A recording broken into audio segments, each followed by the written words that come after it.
Gold trusted gold buyers మీరు తాకట్టు పెట్టిన బంగారాన్ని విడిపించి ఈ రోజు ఉన్న మార్కెట్ ధరకు కొనబడును.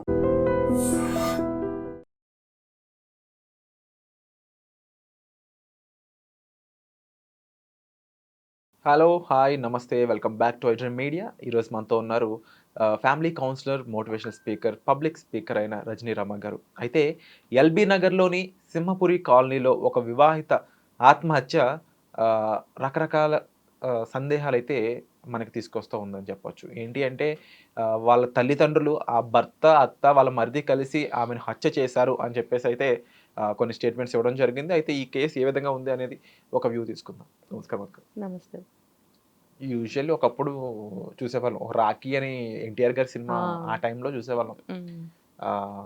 కోడల్ని చంపేయడం, లేదంటే యూఎస్‌లో కోడలు చనిపోవడం, గ్యాస్ పేలి చనిపోయిందని, ఆత్మహత్య చేసుకుందని. ఐ థింక్ అది అరౌండ్ మనం ఒక 10-15 ఇయర్స్ అనుకోవచ్చు. మళ్ళీ ఇప్పుడు వింటున్నాం ఆత్మహత్య చేసుకుందని. నిజంగా భార్య ఆత్మహత్య చేసుకుంటుంది అంటే ఆ ముందు అంటే తను ఎలా ఉంటుంది, తను డల్‌గా ఉంటుంది, తను ఏదో బాధపడుతుందని భర్తకు తెలియకుండా ఉంటుందంటారా? తెలుస్తుంది. అయితే ఏంటంటే వాళ్ళు కారణమే వాళ్ళైనప్పుడు తెలిసినా వాళ్ళు ఊరుకుంటారు. ఎందుకంటే వాళ్ళు వదిలించుకోవాలని కదా.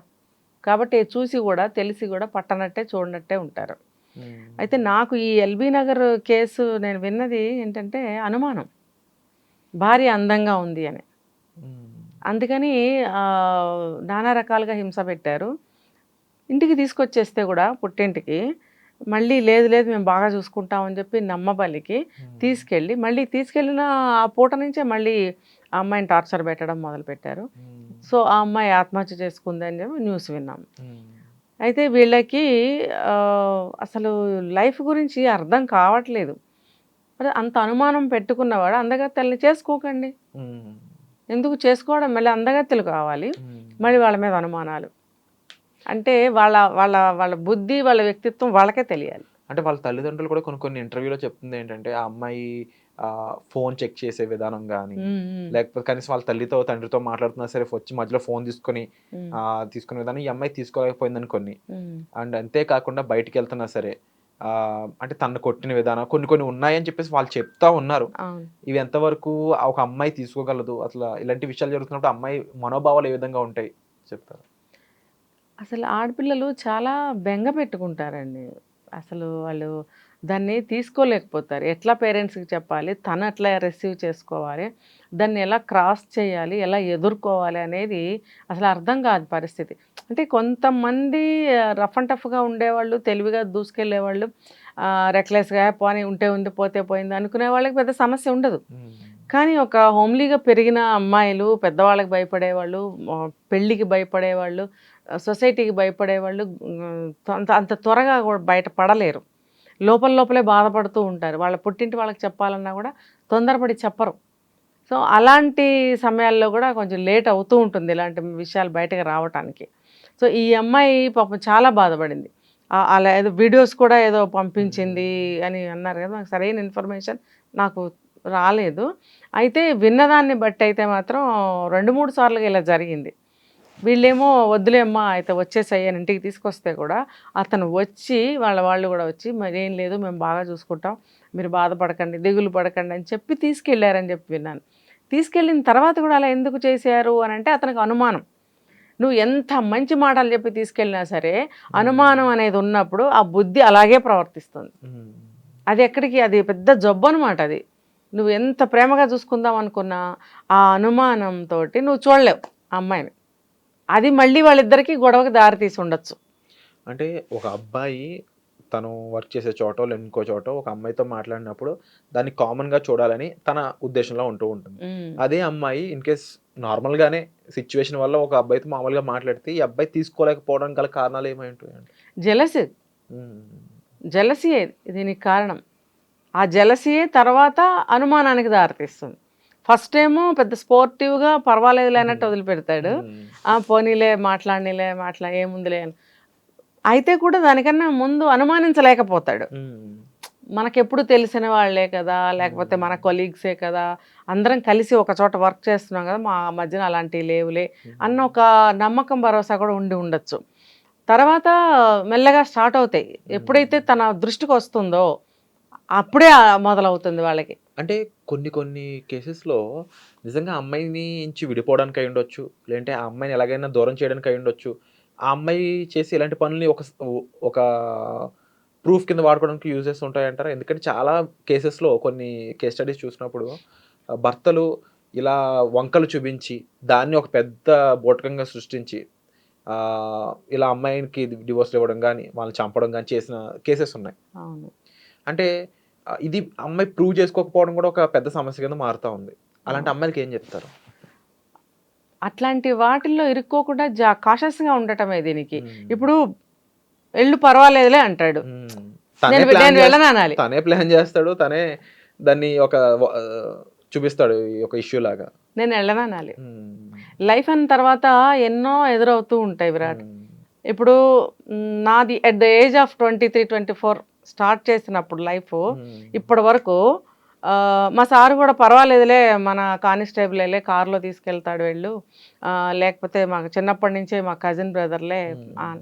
నేనెప్పుడు ఎక్కను వాళ్ళ వెనకాల. హ్మ్. ఈ రోజు వరకు నేను ఎక్కను. హ్మ్. నేనెందుకు ఛాన్స్ ఇవ్వాలి? అది నీ గొప్ప మనసు. హ్మ్. నీకెటువంటి అనుమానమో, ఆలోచన లేదు నువ్వన్నావు. ఎందుకు ఆ సిట్యుయేషన్ గట్టెక్కాలి. ముందు అక్కడి నుంచి ఎళ్ళాలి. వేరే కన్వెన్స్ లేదు. అతను ఆ దారిలోనే వెళ్తున్నాడు. మన ఇంటి దగ్గరే ఉంటాడు గదా! వెళ్ళు. మీ కజినే గదా! లేకపోతే మన కానిస్టేబులే గదా! అయితే కూడా నేనెందుకెళ్తాను? హ్మ్. వెళ్ళను. నాకు 2 కాళ్ళు ఇచ్చాడు. కావాలంటే నేను నడిచి ఎళ్తా. లేదు మీరు తీసుకెళ్తానంటే తీసుకెళ్ళంటాను. ఇదే అంటా నేను మా సార్‌తోటి. నేను ఎప్పుడు ఎవరి వెనక ఎందుకు నేననేది సెల్ఫ్‌గా నేను ఛాన్స్ ఇవ్వను. హ్మ్. ఇవ్వను అంతే. ఇన్ ఫ్యూచర్ గూడా. అది మన కంట్రోల్. మనం తీసుకోవాల్సిన నిర్ణయం అది. మనము అవతల వాళ్ళు అన్నారు కదా అని జావకారిపోకూడదు. ఏమవుతుందది? హ్మ్. నువ్వు చెప్పినట్టు మన మీదకొచ్చి పడిపోతుందనమాట. ఆ ఉరుమొచ్చి మన మీద పడిపోతుంది. మనమే ఛాన్స్ ఇవ్వకూడదు. హ్మ్. తర్వాత ఏమంటారంటే, "నువ్వే వెళ్ళావు. నువ్వే ఏదో చేసావు" అంటారు. అప్పుడు నేను అనకూడదు. "నువ్వు వెళ్ళమన్నావు కాబట్టి వెళ్ళానంటే" నేను వెళ్ళమన్నాను గాని అక్కడ నేను నీ పని నిజంగా చేయమన్నానా? అప్పుడు ఆ పర్సన్ ఏదైతే కోరుకున్నాడో అదే జరుగుతున్నట్టు ఖచ్చితంగా గదా! హ్మ్. నెరవేరింది వాళ్ళ కోరిక. హ్మ్. అంటే వాళ్ళ మనసులో ఏముందనేది మనకు తెలియకపోయినా, హ్మ్. మనమైతే అలాంటి వాటికి ఛాన్స్ ఇవ్వద్దు. ఎందుకంటే ఇప్పుడుకున్న సమాజంలో మగాడు అనేవాడికి కాస్త ఎక్కువ పాసిబిలిటీస్ ఉన్నాయని హ్మ్. తెలుస్తా ఉంది. హ్మ్. ఎందుకంటే ఒక అమ్మాయి విడిపోతే ఆ అమ్మాయి లైఫ్ ఏమైపోయింది? ఆ అమ్మాయి హ్మ్. పరిస్థితి ఏమైపోయింది? అని చూసేవాళ్ళే తప్ప, అదే అవును. మగాడికైతే ఇంకోటి చేసుకుంటాడు అన్నట్టు అయిపోయింది. కానీ భర్తే విలన్‌లుగా మారుతున్న చాలా మంది హ్మ్. మహిళలకి ఉన్నారు. ఇలాంటి విషయాలు తెలియకపోవడం కూడా వాళ్ళు నష్టాల్లోకి పోవడం కారణం అవుతా ఉంటుందన్నమాట. అవునవును. ము కాషస్‌గా ఉండాలి. హ్మ్. చాలా అంటే చాలా కాషస్‌గా ఉండాలి. ముఖ్యంగా ఈ కేస్‌లో విషయాన్ని తీసుకొస్తే ఇది హత్య అని చెప్పేసి వాళ్ళ తల్లిదండ్రులు చెప్పడం అవును. పోలీసులు కొన్ని ప్రూఫ్స్ కోసం అయితే చూస్తా ఉన్నారు. బట్ చూడడానికి చాలా ప్రాపర్‌గా తనే ఆత్మహత్య చేసుకునే విధంగా కనిపిస్తున్న అవునవును. అమ్మాయి ఎంత కాదనుకున్న తన తల్లిదండ్రులకో, భర్తకో ఖచ్చితంగా షేర్ చేసుకునే ఛాన్స్ ఉంటూ ఉంటుంది అవును. కదా! అలాంటి అమ్మాయిలకి ఏం చెప్తారు? షేర్ చెయ్యాలి. హ్మ్. తెలియజేయాలి. ఇలాంటిది ఏదన్నా తేడాలు జరుగుతున్నప్పుడు తెలియపరచటం అనేది ప్రికాషన్. హ్మ్. కాషన్ కూడా. లేకపోతే ఎవరికి తెలుస్తుంది? నువ్వేం పడుతున్నావు మాకేం తెలుసు? వండుకుంటున్నాం, తింటున్నాం, బయటకు పనుంటే తాళాలు పెట్టుకుంటున్నాం, వెళ్తున్నాం. ఇప్పుడు ఈ రోజుల్లో ఎవరి గురించి ఎవరు పట్టించుకునేంత తీరిక ఉంది, ఇంట్రెస్ట్ ఉంది. ఎవరికి వాళ్ళే వాళ్ళ పనులు, వాళ్ళు తలుపులేసుకొని కూర్చునే రోజులు. హ్మ్. అలాంటప్పుడు ఎవరు పట్టించుకోరు. నువ్వు కనీసం తల్లిదండ్రులకైనా చెప్పాలి. కొంతమంది తల్లిదండ్రులకి ఎందుకులే ఇబ్బంది అని అనుకుంటారు. అనుకున్నప్పుడు ఏం చేయాలి? ఇన్ఫర్మేషన్ అయితే ఇవ్వాలి. హ్మ్. ఇన్ఫర్మేషన్ ఖచ్చితంగా ఇవ్వాలి. కానీ వాళ్ళ మీద ఆ బర్డెన్ పెట్టకుండా నువ్వు తెలివిగా బ్రతకటం అనేది నేర్చుకో. ట్రూ. అది ఏంటి నువ్వు ఇస్తుంది అక్కడ సాక్ష్యం ఇస్తున్నావు. ఒక ఇన్ఫర్మేషన్ హ్మ్. పెడుతున్నావు అక్కడ మెసేజ్ పెట్టు. ఫర్దర్‌గా ఇక్కడ ఏదన్నా అయితే అవి పనికొస్తాయి ఆ సాక్ష్యాలు. అంత మాత్రం చేత నీ బరువులన్నీ తీసుకెళ్ళి అక్కడ పడేయమని కాదు. తల్లిదండ్రులు కూడా వచ్చేయమ్మా ఇక్కడ మా మీద పడేయని అనడము కాదు. తెలియచేయటం అనేది ఒక మా ఫస్ట్ ఎయిడ్ లాంటిది. అది తెలియపరిచే ఇన్ఫర్మేషన్ అక్కడ పెట్టండి. ఇక్కడ ఏదన్నా అయితే అవి పనికొస్తాయి. తర్వాత ఇక్కడ కూడా ఏమి అవ్వకుండా నువ్వు జాగ్రత్తగా, ధైర్యంగా, తెలివితేటలుగా, టాలెంటెడ్‌గా ముందుకెళ్ళటానికి నువ్వు స్కిల్స్ నేర్చుకోవాలి. ఇప్పుడు ప్రతి అమ్మాయి అయినా, అబ్బాయి అయినా సరే వాళ్ళకి ఉద్యోగంలో గానీ, మ్యారిటల్ లైఫ్‌లో గానీ, సొసైటీలో బ్రతకడానికి గానీ కొన్ని స్కిల్స్ నేర్చుకోవాలి. ఆ కమ్యూనికేషన్ స్కిల్స్ అనేవి చాలా అవసరము. ఇంకా తప్పకుండా. వేరే వేరే స్కిల్స్ కూడా చాలా ఉన్నాయి. అవన్నీ నేర్చుకోవాలి. లైఫ్‌కి అవన్నీ అవసరం. ఏదో చదివేసాం, ఉద్యోగం వచ్చేసింది, సంపాదిస్తున్నాం. ఒక అబ్బాయిని చూసారు, పెళ్లి చేసారు, పిల్లలు పుట్టేసారు. బానే ఉంది. ఒక 5 ఏళ్ళు, 10 ఏళ్ళు. తర్వాత ఏదైనా రావచ్చు, రాకపోవచ్చు తేడా. ట్రూ. రాలేదంటే ఫైన్. వెళ్ళను కూడా. వచ్చిందంటే పరిస్థితి ఏంటి? శుద్ధ మొద్దు బడుద్దాయిలాగా నువ్వు ఇట్లా కూర్చుంటావు ఇంట్లో, నీకేం తెలీదు. ఉంటే ఉంటారు తల్లిదండ్రులు, ఆ టైంకి కాలం చేస్తే చేయొచ్చు. అప్పుడు నిన్ను ఎవరు రక్షిస్తారు? అబ్బాయికైనా చెప్తున్నా ఇది, అబ్బాయిలు కూడా అమాయకంగా ఉండే అబ్బాయిలు ఉన్నారు. ఇప్పుడు భార్యాబాధితులు అని చెప్పుకుంటున్నారు కదా, అబ్బాయిల్లోనే ఉన్నారు. సరే ఆ టైంకి తగ్గట్టు ఆ జ్ఞానంతో ఖచ్చితంగా కావాలి. ఉండాలి. ఎందుకంటే అమ్మాయిలు అయి ఉండొచ్చు, అమ్మాయిల తల్లిదండ్రులు అయి ఉండొచ్చు. ఫ్యామిలీ కౌన్సిలర్స్ని మీట్ అవ్వండి. అసలు ఏం జరుగుతుంది మీ యొక్క అంటే ప్రాబ్లమ్ని వివరించినట్లయితే వాళ్ళ ఎక్స్పీరియన్స్తో వాళ్ళు ట్యాకిల్ చేసిన ఎన్నో కేస్ స్టడీస్తో మీకు మంచి సొల్యూషన్ ఇవ్వడానికి ఒక స్కోప్ ఉంటుంది. మీకు నెంబర్స్ కూడా ఇక్కడ డిస్ప్లే అవుతూ ఉంటాయి ఈ వీడియోలో. మీరు తప్పకుండా ఇలాంటి ప్రాబ్లమ్స్లో ఉన్నారు, లైఫ్ ప్రాబ్లం అంటే మాత్రం తప్పకుండా ఒక ఫ్యామిలీ కౌన్సిలర్ని సంప్రదించండి, సరైన సొల్యూషన్ తీసుకోండి. ఇది మంచి సలహా ఇచ్చావు. అది ఖచ్చితంగా ముందు మీరు తెలుసుకోండి. నేను ఒక సమస్యలో ఉన్నాను, నేను బయటపడగలనా, ఎలా బయటపడచ్చు, కనీసం అడిగి తెలుసుకోండి. నువ్వు కౌన్సిలింగ్ తీసుకుంటావా లేదా తర్వాత డిసిషన్ నీది. ముందైతే ఈ విషయం తెలుసుకుంటే ఏమవుతుందంటే మనసు కొంచెం తేలిక పడుతుంది, నెక్స్ట్ ధైర్యం వస్తుంది. ఇప్పుడు మొన్ననే ఒక అబ్బాయి ఫోన్ చేశాడు, భార్యతో నానా రకాలుగా బాధలు పడుతున్నాడు.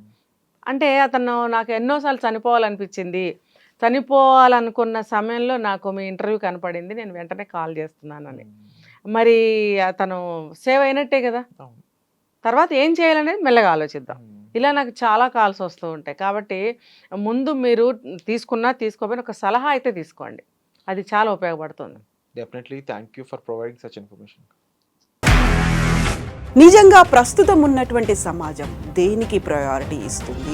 ఆర్థిక సంబంధాల చుట్టూ మాత్రమే తిరుగుతోంది. మళ్ళీ ఎన్నికలంగానే చాలా విరక్తి కలుగుతాను. మంచి అనిపిస్తుంది కదా, లేడీస్ కూడా ఛాలెంజింగ్ జాబ్స్ చేసినప్పుడు చాలా బాగుంటది. ట్రాఫిక్ అసిస్టెంట్స్ గా నియమించిన ట్రాన్స్జెండర్స్ అందరితో సాల్యూట్ చేయించుకుంటున్నారు. ఫుడ్ డెలివరీ ఇవ్వటానికి వెళ్ళినటువంటి డెలివరీ బాయ్ అనిల్ పై కళ్ళ ముందు